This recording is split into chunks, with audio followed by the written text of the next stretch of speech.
Hello and welcome to The Nation. I'm NADIAH ABDUL. As we reflect on 25 years since the start of the Millennium, the world has undergone dramatic shifts in technology, culture, and human interaction. These changes have transformed the way stories are written, shared, as well as consumed. But how does this impact the role of writers today? And what does storytelling look like in a world where audiences are more fragmented and digitally driven than ever? NISAH HARON, author and president of Negeri Sembilan Writers Association, joins us today as we dive into the complex dynamics of writing in an ever-evolving landscape and explore what it means to craft meaningful narratives in the 21st century. Thank you so much, NISAH, for joining us, and Happy New Year! You know, I remembered last year we were talking about, how do we craft that beautiful pantun and prose, and we even had sort of like a pantun banter session. Yes, we did. So it's great that we're starting this year on talking about how do we create positive narratives, or how do we talk about issues through storytelling in an ever-changing world. So now if we look back in the past 25 years, and I'm still thinking, remember, 25 years ago we thought the world was going to end because of Y2K, and we're still here discussing everything else that has happened. And I think the last 2 decades or so have seen so many different global shifts and challenges that telling the right story at the right time, in the right tone, in the right manner to the audience that needs to hear it, I think it's becoming even more critical than before. So in your view, how has global and societal changes in the last 2.5 decades or so shaped the way stories are being told? This is a very interesting question, Nadia. How time flies. It has been 25 years after the new millennium. So I remember like in the news last week, the birth of the new generation, beta generation. Yes. What does that mean? Right, we were from the Gen X, and we've been the millennials and alpha and so on. So now the narratives are changing. We are shifting into a different ways of storytelling. I noticed that whatever that has changed, even way before this, remember when we were talking about narratives, we begin maybe as far as we could discover in history. We look at the Epic of Gilgamesh. Yes. It was on a stone tablet. No, not like our tablet. So it was a stone Different tablet. kind of tablet. Different kind of tablet, so stone tablet. So we can see that the form is such. So you can't have a 500-page of novel written on a stone tablet. Where are you going to store it? So medium matters. And then we move on to papyrus. And then we move on to books. And now with digital. And then we don't know what's going to be in the future. So the medium changes. But then again, the content remains. The content remains, and we storytellers have been moving. But before this, we have our own storytellers, our penglipur lara. Yes, penglipur lara. So they are the one who bring the oral literature. So we can see the version in their stories. There are a lot of rhyming words. There are lots of repetition, which is intended because the movement of the story has to be such, because it was only heard. So it is not read. It was you have to hear the story, how the story goes. That's why we have all these rhyming words, beautiful words, which is different when we are reading. When we are reading, we will ask questions, why are you repeating all these things? I already know all this, because we can always turn back the pages and all that. So the medium changes. So as writers, we have to, in a way, adapt to that changes, or otherwise you will not stay relevant to your audience. I love the fact that you've said that, because if you think about how not only stories were told, but information was shared. I mean, you were talking about the tablet, so I was thinking of everything from what we've seen from Ben-Hur to women under baobab trees sharing songs and stories about what to do for how to take care of family, and a lot of this was very lyrical. It was actually shared in a way that you can either transfer through song or through anecdotes that made sense for that culture and that civilization at that time. Now you've asked that big question of what would be the civilization that the beta generation is going to relate to. And I think it's interesting to see that while your core messages might remain the same, you said the medium changes, the way you deliver the message changed, whether it's concise. And we were talking about haiku in the last session, and how beautiful that is and how potent in meaning, despite the fact that it's so short. In fact, you were telling us it's harder when it's shorter, isn't it? You want to kind of compact all that information in.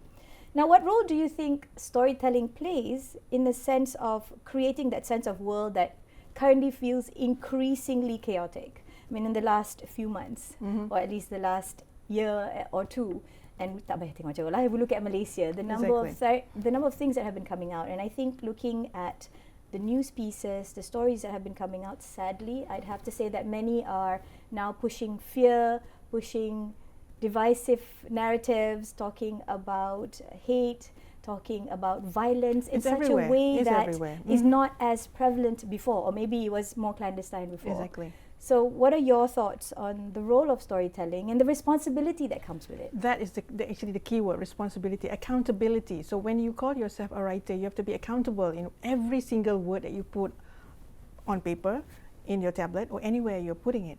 So back in the day, when writers are only limited to or defined by your profession or how you are doing it, so you are called a writer. But now everybody can write, everybody can form their own opinion. Now we listen, we don't judge. Trend. No judgment. No judgment. Yes. We listen, we don't judge. Okay, everybody thinks that they can have opinion. Yes, it's okay to have opinion, but be accountable in whatever you've written. So if we use your way of writing to create fear-mongering or to create attention to yourself or for whatever reason, this is very irresponsible. And what are you trying to achieve here? So coming back to the idea of a writer is supposed to be creating awareness to the least, to creating awareness, increasing the knowledge for the people. Like you said, the mother singing to the child. Maybe it looks like a song, but actually it is delivering to the children moral messages to the children in form of very pleasant to ear. It's a song, so it has to be pleasant. So that is one of the things that writers and writing and the work has to be in some way entertaining, then we can accept, because it's interesting to read, to listen, or whatever form that we are taking it. So if we think that we are going to use, for instance, social media irresponsibly, so where are we going with this? So in terms of writing, I myself move with the medium. So in one of my works, I started with blogs. You know, back in early 2000, we have blogs. So I blog my work, and I did my travels, and I blog my way. And then I had these long entries. So in the end, it became a book. So that blogs actually became chapters in my book. So I put it in my book. I call it Kembara Sastra UK, because I went to UK and Dublin. So it became a book, and it was edited. Not like you take it raw from the blog and transfer, no. So when I went for my Umrah last 2 years, I also did a Kembara Umrah lah, you say it, but I call it Sehelai Sejadah di Lantai Kaabah. So it was actually started as Facebook post to share with my friends, to share with fellow pilgrims who would like to have what is the situation now if you're doing Umrah during Ramadan, how challenging it is, and all those sorts of things. And if you're a woman, how are you going to go about it? So, and then later on, I moved that into a form of a book, which is a book. So there's another one that I wrote. Sometimes you just want to write some thoughts on your social media, but some of them are actually gems. You didn't notice, but they are gems. So I curate some of them, and I collect them, and I put it in another book. I call it Dilontar ke Langit Menjadi Bintang. Dilontar ke Langit Menjadi Bintang. Beautiful. In the word of these our kids, to be yeeted to the stars. Yeeted to the stars. Yeeted to the stars. Okay. Yes, something like that.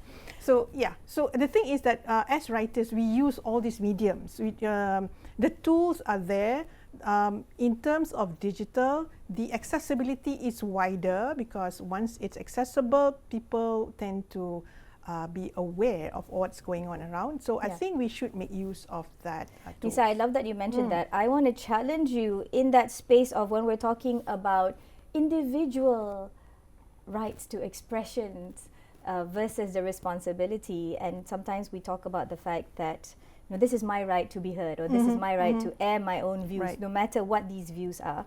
And how do we balance that with the responsibility of not taking on other people's rights or actually impinging on other people's rights? But before that, we're going to go for a quick break. So let's pause that, and we're going to come back and ask you this question. Stay tuned.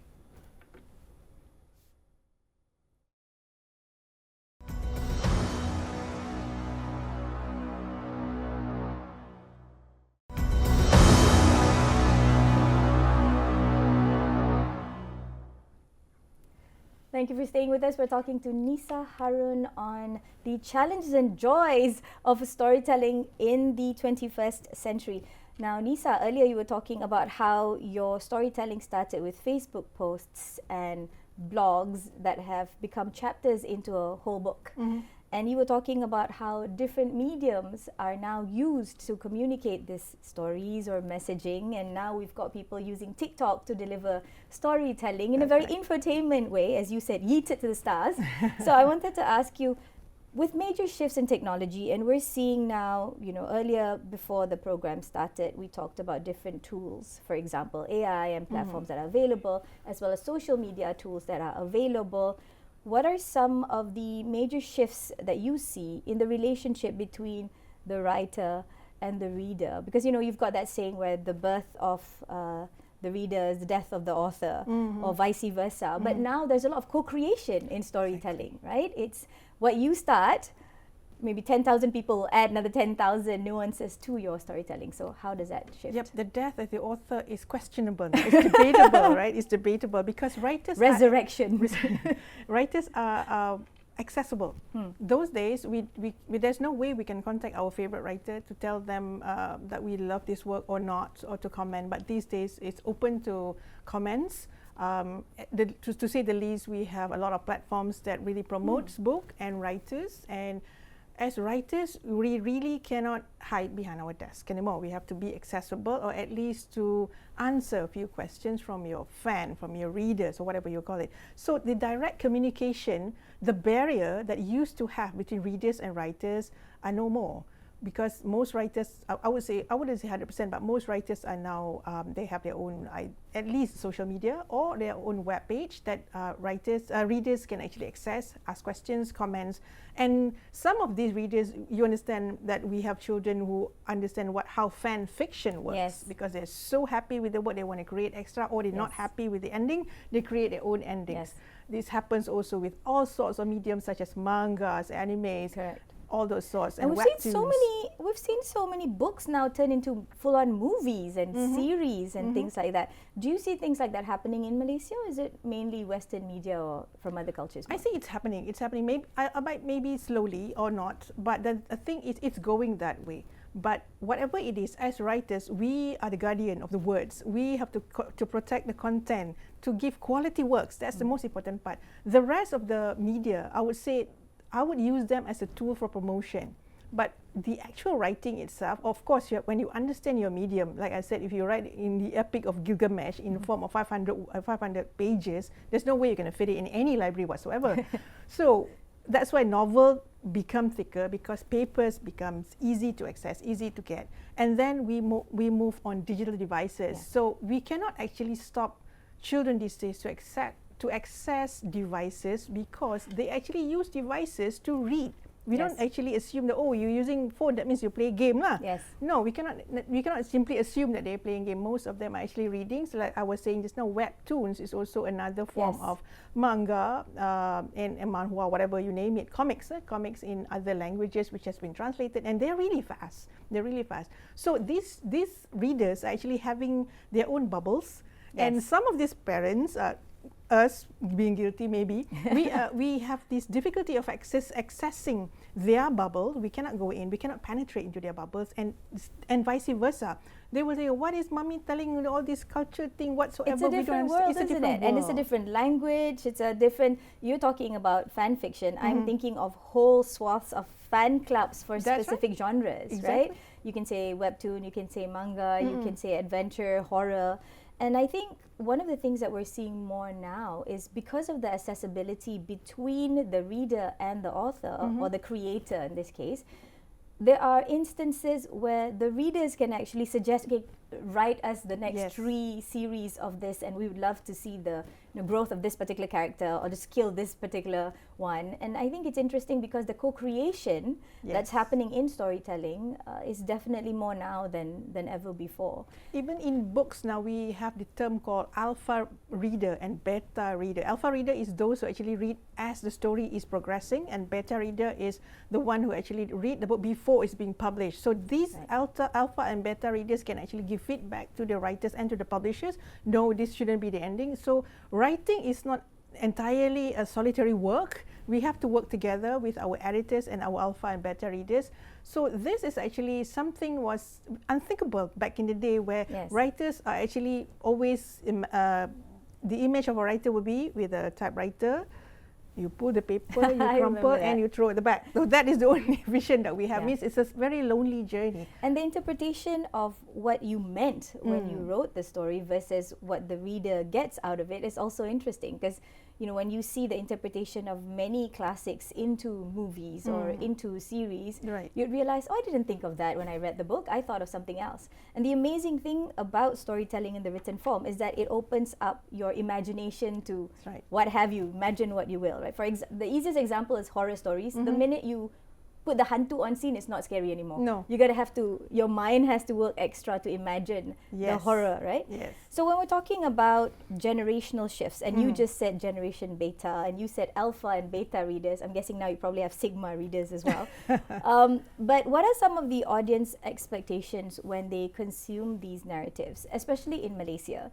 Now, part of the reason why I'm asking this is because prior to the session, we did a quick research on reading trends in Malaysia, and it turns out in the early 2000s we were looking at an average of 2 books per annum read by Malaysian adults, and over the years it has grown to 15 books, and finally in 2023 the statistics show that an average Malaysian adult reads about 20 books or so. We're still a long way to go in terms of per year. In terms of creating that reading culture. But as you mentioned, I was thinking they might not be reading it from books. It might be from tablets or Kindle, or even audio books. So when you're talking about these generational shifts and some of the trends that you're seeing, what are, I suppose, the tensions that you see in trying to preserve traditional storytelling forms with adaptive technology and the ways storytelling is being shared now? It is the same thing that when the elevator was created, and then I said, does that mean that nobody will be using the stairs? That's always the question. When we have the calculator, does that mean that we are going to the abacus will be obsolete? Same question. But I would say that both would exist at the same time. We as writers have to be ready. We have to be adaptive. Okay, platform have changed. So for instance, okay, let's talk about social media, for instance. All right, we have blogs, we have Facebook, we have X. Different generation. Maybe our generation still have blogs, but it is going down. The trend is going down. Now because they're using vlogs. Because it's more visual, it's more video logs. And then we have Facebook, which is still our generation, but the younger ones do not want to be identified. They do not want. They would love to be anonymous. Hence, X. Now when we have X, the word count is limited.